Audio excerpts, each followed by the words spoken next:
Madame, monsieur, bonjour, bienvenue sur Alizé Télévision pour votre journal de la mi-journée. Nous sommes le jeudi 14 juillet 2016. Et débutons cette édition par ces images du défilé du 14 juillet aux Abîmes. Le maire de la ville, Éric Jalton, était accompagné du sous-préfet de Pointe-à-Pitre et de son conseil communal afin de célébrer la Révolution française et la prise de la Bastille, un certain 14 juillet 1789. Bien sûr, comme chaque 14 juillet depuis 1880 et l'instauration de la fête nationale, les défilés, comme celui aux Abîmes, sont de mise. À Basse-Terre, c'est la traditionnelle cérémonie présidée par le préfet. Pointe-à-Pitre également a droit à son défilé. Mais comment le 14 juillet est-il célébré dans de plus petites communes? Cécile Allègre s'est rendue à Petit-Bourg. Reportage. La ville de Petit-Bourg se devait de célébrer ses anciens combattants pour le 14 juillet. C'est d'ailleurs à leur côté qu'ont défilé militaires, élus, policiers et citoyens.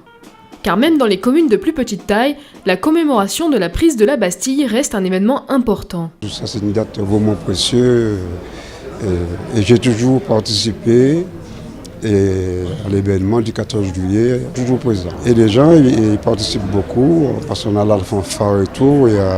Donc il appartient dans toute commune, sur tout le territoire français, que cette journée soit célébrée. Et c'est en ce sens qu'en tant que maire, je me fais fort qu'il puisse y avoir la présence de l'ensemble de l'équipe municipale. N'oublions pas ces aînés, ceux qui sont malades aussi, qui souhaiteraient être parmi nous malheureusement, qui ne sont pas là. Et nous allons leur rendre visite aussi pour leur dire, certes vous êtes alité, vous êtes empêchés, mais vous n'êtes pas oubliés, nous avons du respect pour vous, car vous êtes sacrifiés, vous avez participé à cette mémoire, à ce moment de souvenir. Si nous sommes là aujourd'hui, c'est grâce à vous, nous tenons à vous le dire.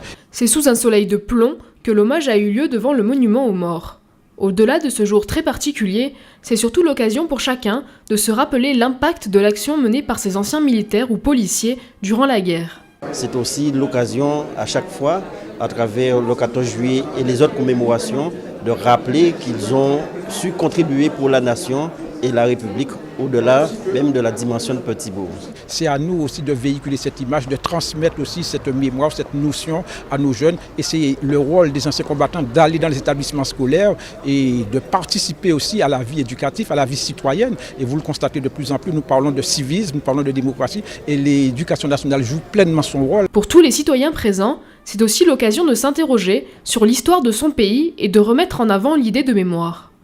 Chaque État s'est ainsi construit en fonction des guerres qu'il a connues et la France ne fait pas exception. À nous, ceux qui sont encore debout, de faire revivre ces mémoires pour que la République puisse aussi être aussi sereine que nous essayons de l'être maintenant. Parce qu'il n'y a pas de pays, il n'y a pas de démocratie sans mémoire. Je pense qu'en tant que citoyen, quel que soit le citoyen français, cela devrait être un moment donc, de communion et donc de réflexion sur qu'est-ce que c'est qu'un pays, une nation, une identité. Devoir de mémoire ou simple hommage, à Petit-Bourg, les habitants s'étaient une fois de plus mobilisés pour dire leur reconnaissance.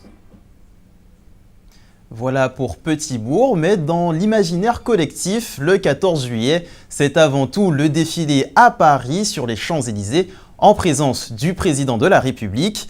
Un défilé auquel 23 sapeurs-pompiers guadeloupéens participent cette année pour la première fois.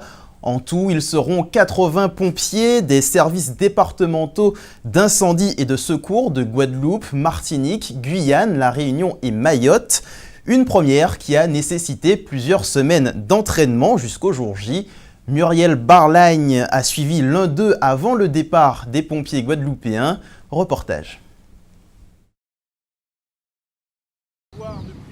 Le colonel Gilles Bazire, directeur départemental du SDIS de Guadeloupe, s'adresse avec fierté aux 3 sections des sapeurs-pompiers venus s'entraîner à la place d'armes du 33e RIMA à La Jaille.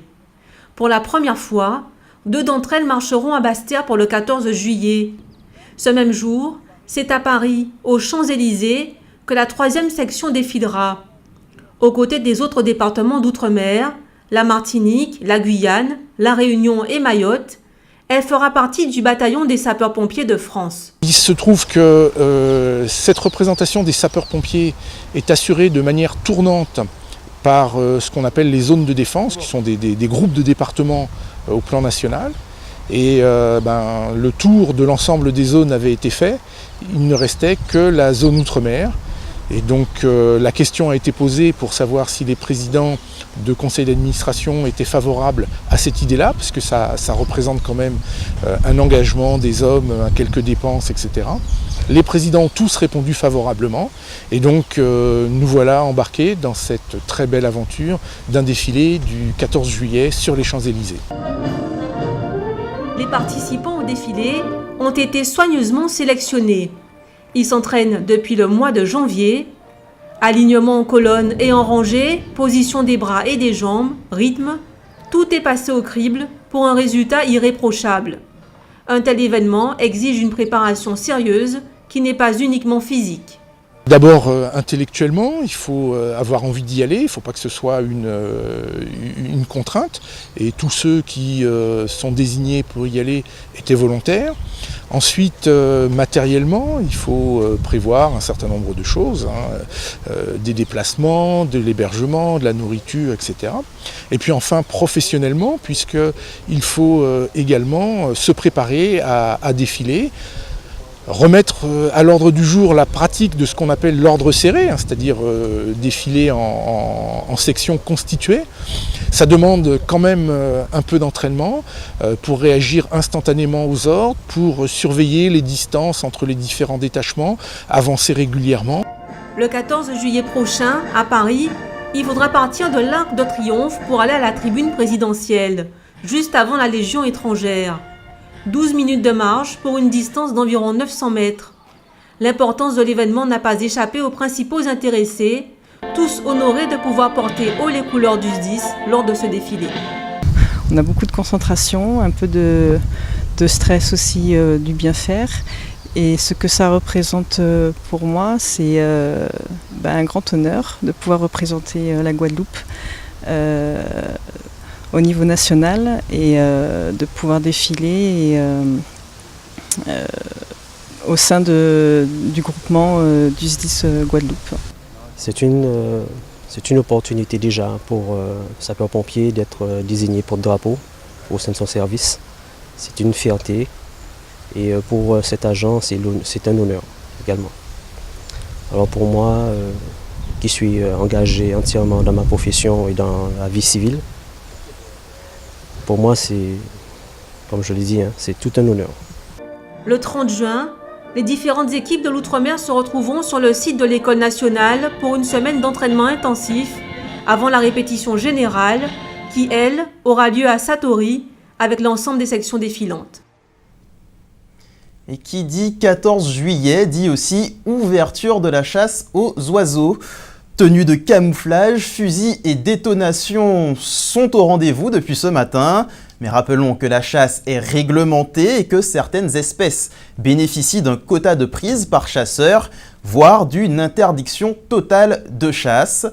Ce qui nous amène au cas de la grive à pieds jaunes qui présente une double problématique. Cet oiseau est classé vulnérable dans la liste rouge nationale établie par le Comité français et le Muséum d'histoire naturelle, en plus d'être potentiellement contaminé par le chlordécone sur notre île. Sa consommation en est d'ailleurs interdite dans le croissant bananier du sud Basse-Terre. La préfecture a donc délivré un arrêté préfectoral pour interdire la chasse de la grive à pieds jaunes en Guadeloupe, après l'avoir autorisée dans un premier temps. Social maintenant, avec cette grève à IDEX Énergie, société sous-traitante d'une unité de production d'électricité. 2 de ses salariés ont cessé le travail pour réclamer le statut qui devrait leur être appliqué par l'entreprise. Si le mouvement passe pour l'heure quelque peu inaperçu, les choses pourraient bien changer dès la semaine prochaine. Muriel Barlagne nous explique pourquoi. Déjà 8 mois que les salariés de la SA IDEX Énergie 97.1, affiliés à la Fédération Énergie CGTG, sont en grève. Cette société est un sous-traitant de Contour Global. le propriétaire d'une centrale de production d'électricité privée située à Jarry. Elle s'occupe de la dénitrification des fumées des échappements de moteurs. Pour ce faire, elle emploie 2 salariés depuis 2013, des salariés normalement soumis au statut des IEG, industrie électrique et gazière, mais cela n'est pas appliqué. C'est un dispositif de convention collective qui est appliqué à tous les salariés qui travaillent au sein de l'électricité et du gaz en France et dans tous les dom-toms. Voilà. Donc, ça fait, comme je le disais, 8 mois et 10 jours que la direction d'IDEX Énergie 1971 s'obstine à ne pas appliquer ce statut aux salariés, malgré une mise en place d'un accord de méthode et un travail depuis 2015 pour pouvoir progressivement mettre ce statut. On est aujourd'hui en 2016, ils refusent d'appliquer le statut dans toutes ses dispositions et avantages.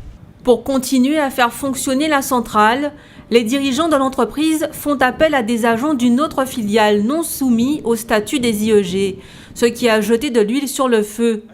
Rejoints par leurs épouses et des militants de la CGTG, les grévistes ont décidé de filtrer les entrées de la société depuis juin, ce qui leur a valu une assignation au tribunal et une condamnation, alors même que de leur côté, ils avaient déjà obtenu que l'entreprise applique le statut des IEG. Nous avons saisi le tribunal de grande instance de Pointe-à-Pitre. Nous avons pour demander est-ce que nous avions effectivement l'avis du tribunal, pour avoir un avis du tribunal sur l'application ou pas du statut aux salariés. Cette ordonnance du 22 janvier nous a donné raison, où là, elle a ordonné l'entreprise à appliquer le statut avec tous ses avantages et dispositions, mais également lui a donné une astreinte de 500 € par jour de retard pour qu'elle puisse appliquer ce statut. Malheureusement, cette direction est apparemment opposée à toute forme de respect de la loi française et également de tout ce qui est le respect du droit du travail. Des rencontres arbitrées par la DIECT la semaine dernière se sont soldées par un échec. Les grévistes ont décidé d'agir. Le 18 juillet prochain, l'ensemble des salariés des centrales de production d'électricité de la Guadeloupe sont appelés à entrer en grève pour 48 heures, y compris EDF. Un mouvement qui risque de perturber la production d'électricité dans le département, puisque la CGTG est représentée à 75% dans ce secteur.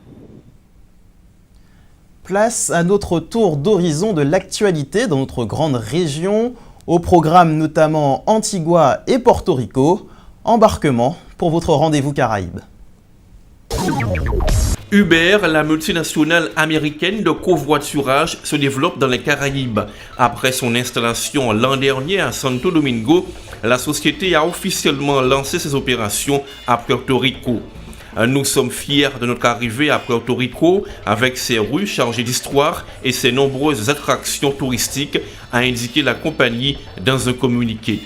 La société a déclaré qu'elle est venue à Puerto Rico pour offrir une nouvelle offre de transport sécurisée et efficace qui permettra aux Portoricains de visiter les moindres recoins de l'île. Bien qu'il ait rencontré une certaine opposition de la part des chauffeurs de taxi, le service pourrait représenter une aubaine pour les touristes et les habitants dans une destination qui a souvent du mal à trouver des taxis en dehors des aires réservées ou de l'aéroport.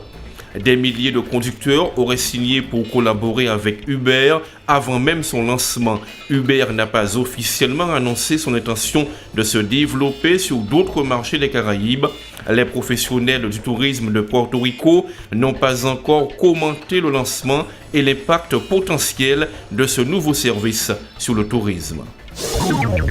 Golden Island Filmworks, une société indépendante dans le financement de la production cinématographique, a conclu un partenariat avec le gouvernement d'Antigua et Barbuda à hauteur de 125 millions de dollars pour le financement de 5 longs métrages et en faveur de l'engagement d'Antigua dans la production cinématographique.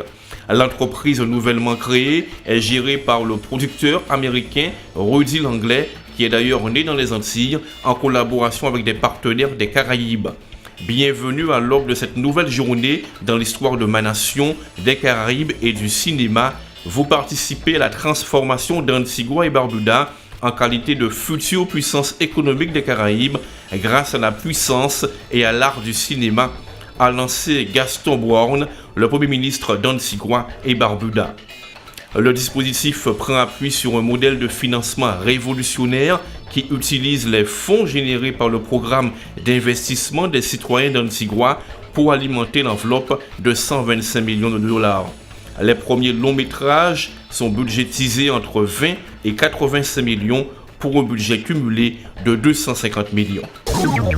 Un nouveau projet porté par l'Organisation panaméricaine de la santé encourage la construction d'hôpitaux plus sûrs, verts et intelligents dans les Caraïbes.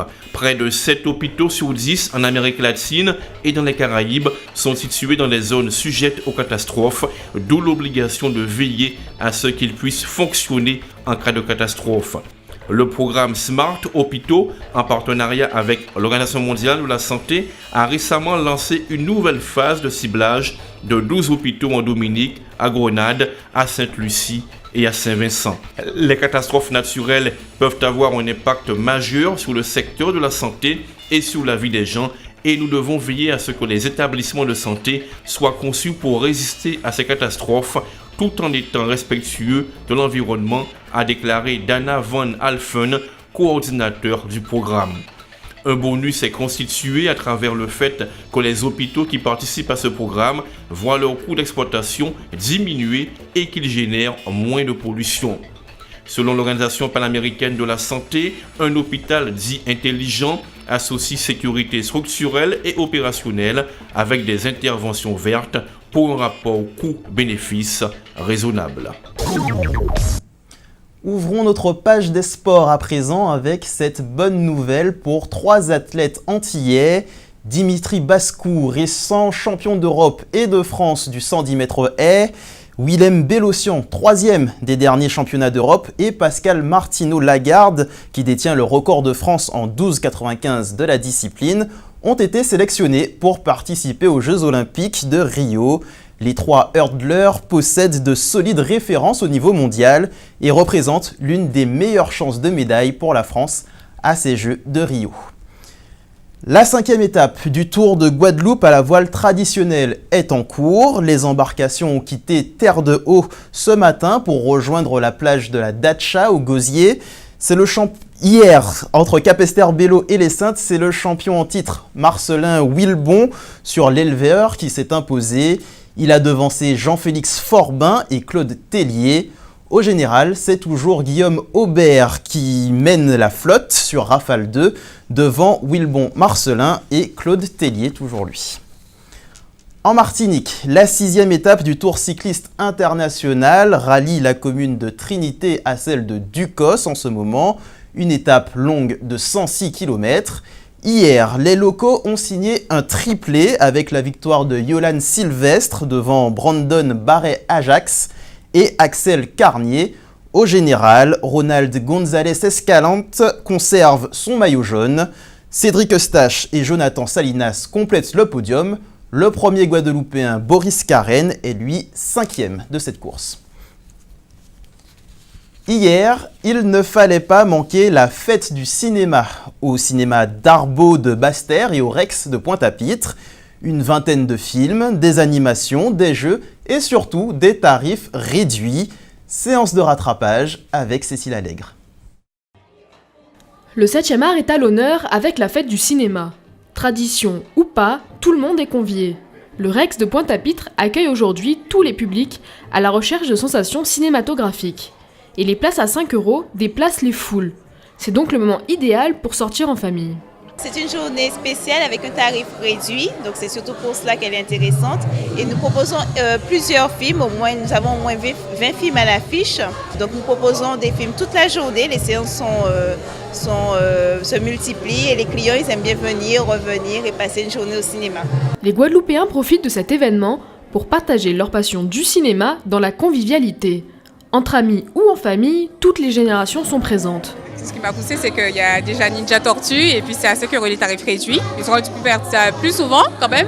Pour voir comment ça se passe, tout ça. Et c'est moins cher aussi, le prix est moins cher. C'est autre chose qu'à la maison, c'est autre chose. Il y a un autre moment convivial entre jeunes, entre des personnes autres et âgées et tout. Pour moi, c'est une occasion de voir des films avec mes amis, mes cousins, enfin la famille et puis passer un bon petit moment. Cette journée s'est imposée petit à petit dans le paysage culturel de la Guadeloupe. Pour créer une ambiance festive, le Rex propose à côté plusieurs animations. Musique, concours, jeux. Ça fait très longtemps qu'on organise la fête du cinéma chez nous, hein. Ça remonte à une dizaine d'années, voire même plus. Et donc c'est vraiment un rendez-vous cinématographique pour nous en Guadeloupe. Nous avons de tout, il y a les habitués qui ne ratent pas ce rendez-vous et puis il y a ceux qui n'ont pas l'habitude de venir au cinéma et qui profitent de cette journée pour faire le plein de films et donc ainsi se faire plaisir. Pour nous c'est un peu le top départ des vacances, c'est-à-dire les vacances ce sont les loisirs et c'est le moment de dire à tout le monde nous sommes là, n'hésitez pas, venez au cinéma. Films d'animation, d'action, d'horreur ou de romance, c'est l'occasion de s'enrichir en toute simplicité. C'est la dernière journée du festival Gros-Cas de Sainte-Anne. Et aujourd'hui, place aux gourmands, ou plutôt peut-être aux gourmets. Le fruit à pain est à l'honneur de cette dernière journée, avec notamment des causeries autour de la place qu'occupe ce mets si apprécié, avant bien sûr une dégustation de fruits à pain en tout genre. On écoute à ce sujet Luc Hubert Séjour, il était l'invité de notre édition de 19h hier. Mais si c'est pour nous parler, Gros-Cas, fouille à pain et coup de main, c'est non ma Guadeloupe. Ça toujours, c'est équilibre à Guadeloupe. Vous avez trouvé trois roches à fouiller diffé.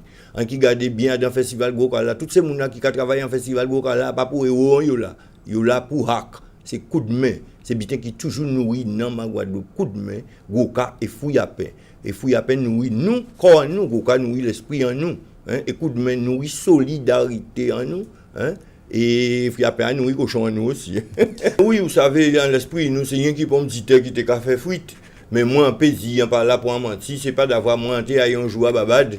Eh bien, on voit mon obo chimé, qui avait tiré chaud, a fait snow, qui a fait fuite au bord de la rue, on dit, à pas j'ai, à beaucoup on a. Et pourtant, il y a pas qu'à tomber des cases en nous toute la journée, vep, nous avons frappé à voisinage, tôt, pour nous demander l'argent prêté, pour nous entrer en grand magasin, acheter produits vini pour démonter l'estomac petit en nous. Et là, on regarde bien, frites, c'est frites, pas ni frites, qui puis frites, qui d'autres frites. C'est comme ça, nous mettons en route et puis morceau là. Mais ça, c'était de la théorie, de dire que frites, c'est frites, pas ni frites, qui puis frites, qui d'autres frites. Mais il y a pas, mais nous mettons en pratique. C'est comme ça, nous t'ai marqué et mettez vendredi choui. Et nous venons d'entendre un extrait de Luc Hubert Séjour, bien évidemment.